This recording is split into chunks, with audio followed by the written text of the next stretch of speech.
Um dos textos bíblicos mais antigos é aquele que nós vamos encontrar em Êxodo 15 e Números, capítulo 23, versículo 22 e capítulo 24, versículo 8. Esses textos vão falar sobre o mítico Êxodo, né? Da travessia dos hebreus do cativeiro no Egito até as terras de Canaã. O Êxodo, obviamente, trata-se de um mito, né? Ele com certeza não ocorreu, não há nenhuma prova histórica do Êxodo. O Êxodo é mais provável que é possível que tenha existido realmente a saída de um grupo de hebreus do Egito de volta ali para viver naquela região, né, onde na região do Levante, onde viviam, né, já viviam hebreus ali, né, os ugaríticos, os fenícios, né, os povos do mar, né, eles já conviviam ali já há muito tempo. Então esse relato é possível que sim, um grupo de hebreus tenha sido talvez até mesmo expulso lá do Egito e tenha retornado ali para a chamada região do Levante.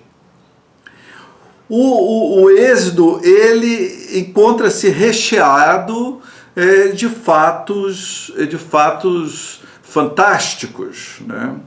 de fatos mitológicos.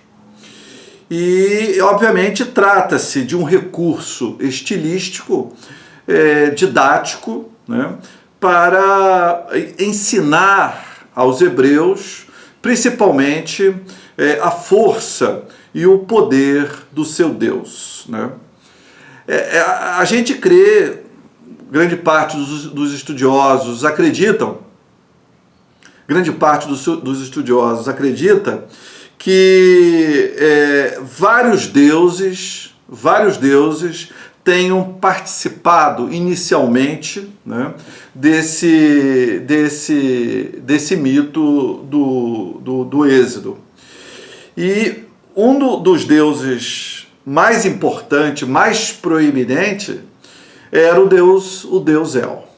Então, nesse relato do número de Êxodo 15, quem comanda o Êxodo é o Deus Javé, enquanto que nos capítulos do número de Números, quem comanda é o Deus El. Então, acredita-se que vários deuses participaram, né, desse mítico Êxodo.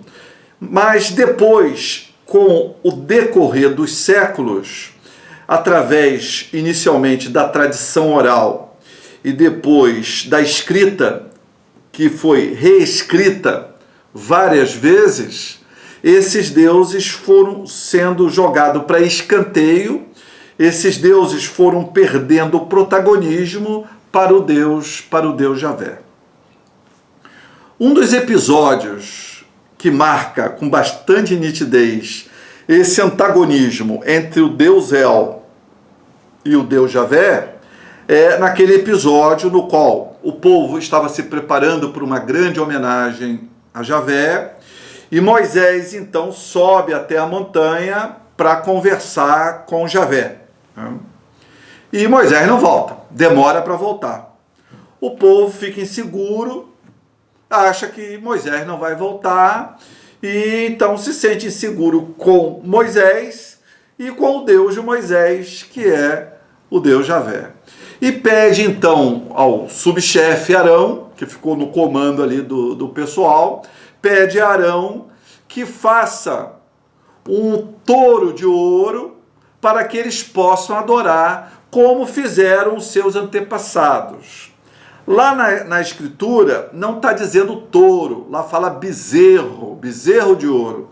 Na verdade, a palavra hebraica para bezerro é a mesma palavra também para touro.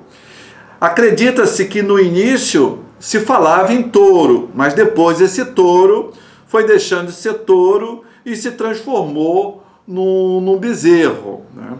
E por que acredita-se que tenha sido um touro? Porque acredita-se que esse touro de ouro, né, que é construído, esse touro de ouro é uma representação do deus El, porque o deus El era representado como touro. O filho do deus El, o Baal, chamava o seu pai, o deus El, de Boiel, né? Então Arão constrói o touro de ouro, né?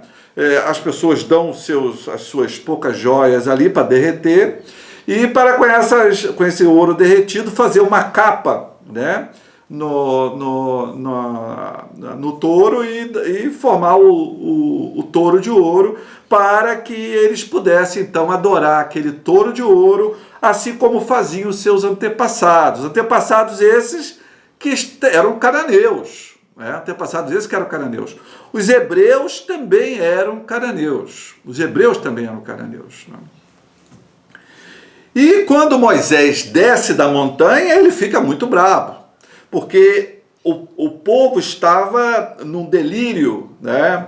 O povo estava participando de um culto orgiástico, um culto da fertilidade, onde bebiam, comiam, dançavam. Segundo Moisés, o povo havia perdido o controle, estava descontrolado, né? E provavelmente mantinham relações sexuais entre eles, porque isso era praxe na época, era o costume na época. Eram cultos orgiásticos, cultos da fertilidade, e que se comia, bebia e se mantinha muitas relações sexuais. O Moisés, quando desce então da montanha, ele fica muito bravo, e Javé fica mais bravo ainda, e ordena que Moisés então mande os levitas, que os levitas matem.